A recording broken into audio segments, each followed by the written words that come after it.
Halo masyarakat Konoha, selamat datang di Simplikasi Hukum. Di konten kali ini, gue akan membahas fakta dan peristiwa yang berkaitan dengan hukum, tentunya dengan bahasa yang mudah, sederhana, dan tentunya menggunakan bahasa manusia. Oke, di konten kali ini gue sudah merangkum beberapa pertanyaan yang tentunya mengendap di kepala kalian. Pertanyaan yang pertama, kenapa hanya partai politik yang berhak mengajukan bakal calon presiden dan wakil presiden ke KPU? Itu yang pertama. Pertanyaan yang kedua yang perlu kita jawab adalah kenapa sih kita sebagai rakyat itu dalam kontestasi pemilu kita diibaratkan masuk ke sebuah restoran dengan menu-menu yang tersedia dan kita hanya bisa memilih menu A atau menu B. Kita tidak dapat pilihan lain daripada restoran tersebut di pemilu-pemilu pilpres yang ada di Indonesia. Oke, semua pertanyaan tersebut akan gue jawab dan gue analisis secara mendasar melalui pandangan hukum yang ada di Indonesia. Mari kita bahas satu persatu.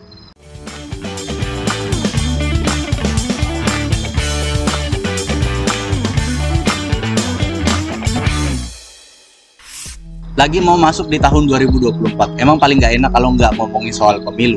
Nah, ibarat sebuah acara di dalam sebuah negara, pemilu merupakan pesta yang benar-benar pesta diadakan untuk demokrasi di dalam sebuah negara. Itulah esensi daripada pemilu.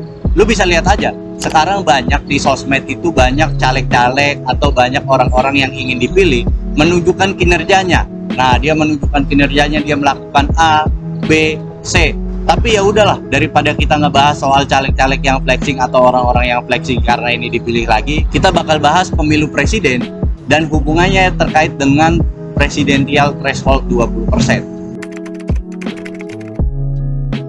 Ngomongin soal presidensial threshold, kita bisa tarik sejarahnya ada pertama kali di tahun 2004.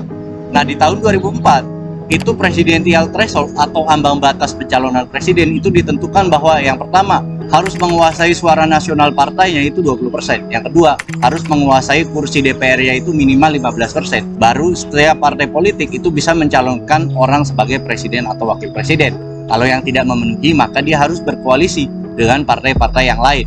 Dari situlah, rakyat itu tidak dilibatkan secara langsung untuk pemilihan presiden dan wakil presiden. Karena udah disetting terlebih dahulu oleh partai politik. Jadi, udah diracik sama mereka. Komposisi yang A, si A dengan si B, komposisi yang B, si C dengan si D, itu pada akhirnya menghasilkan satu komposisi yang menghasilkan menu untuk kita. Kita hanya bisa memilih menu A atau menu B. Pada akhirnya kita tidak diberikan kebebasan untuk memilih. Pada akhirnya apa? Kita seperti masuk ke dalam sebuah restoran yang di dalamnya hanya ada dua menu. Kita tinggal pilih mau menu A atau menu B. Ketika kita tidak memilih salah satunya, maka orang lain yang akan memilihkan kita. Nah, semua hal ini berkembang dan berlanjut sampai pada akhirnya di undang-undang terkait dengan pemilu di tahun 2017.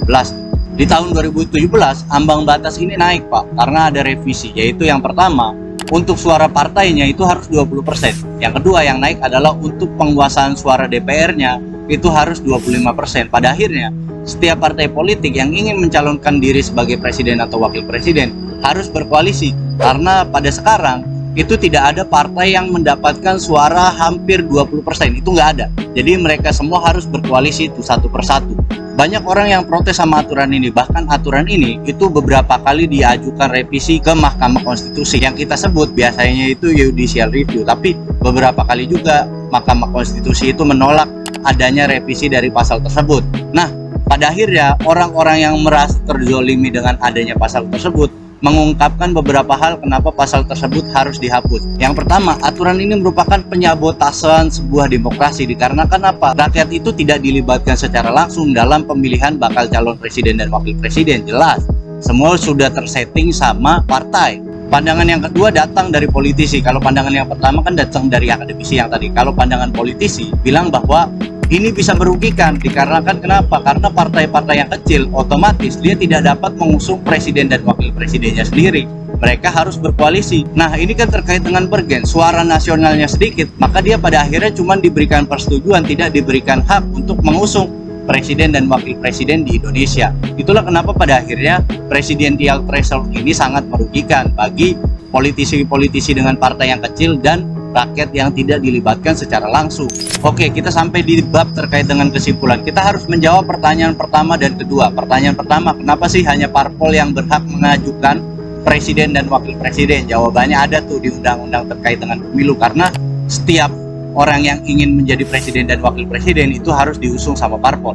Itu yang pertama. Yang kedua, kenapa sih kita ini ibarat masuk ke dalam sebuah restoran hanya disajikan menu A dan B karena ada aturan ambang batas tadi, ambang batas 20%. Jadi orang-orang independen itu udah nggak bisa mencalonkan diri jadi presiden dan wakil presiden dikarenakan ada ambang batas 20%.